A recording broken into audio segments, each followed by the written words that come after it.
एक गांव में एक किसान रहता था। उसके परिवार में दो बेटे और एक पत्नी थी। किसान के पत्नी से बार बार वाद विवाद होते रहते थे। वह इस बात से बहुत दुखी रहता था और उदास रहता था। एक दिन उसकी पत्नी से ज्यादा लड़ाई हो गई।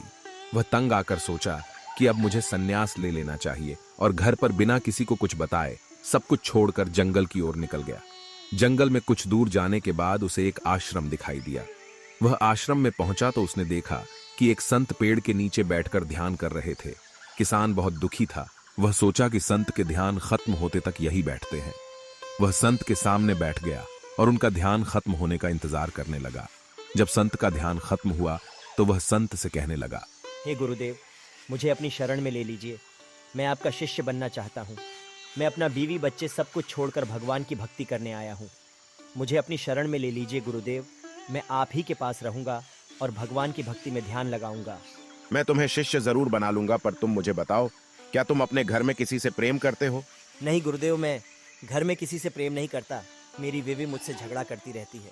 क्या तुम्हें अपने माता पिता, भाई बहन, पत्नी और बच्चों में से किसी से भी लगाव नहीं है? गुरुदेव, पूरी दुनिया स्वार्थी है।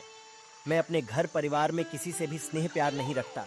मुझे किसी से लगाव नहीं है, इसीलिए मैं सब कुछ छोड़कर संन्यास लेना चाहता हूँ। मुझे अपनी शरण में ले लीजिए गुरुदेव। भाई, तुम मुझे क्षमा करो। मैं तुम्हें शिष्य नहीं बना सकता। मैं तुम्हारे अशांत मन को शांत नहीं कर सकता हूँ। तुम्हारा मन भटक गया है। मैं तुम्हें अपनी शरण में नहीं रख सकता। मुझे पाप लगेगा।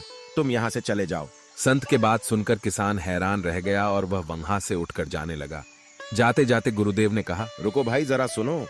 अगर तुम्हें अपने घर परिवार में थोड़ा भी स्नेह प्यार होता तो मैं उसे और बढ़ा सकता था। अगर तुम अपने माता पिता से प्रेम करते तो मैं इस प्रेम को बढ़ाकर तुम्हें भगवान की भक्ति में लगा सकता था। लेकिन तुम्हारा मन बहुत कठोर है। एक छोटा सा बीज ही विशाल वृक्ष बनता है, लेकिन तुम्हारे मन में कोई भाव है ही नहीं। मैं किसी पत्थर से पानी का झरना कैसे बहा सकता हूँ?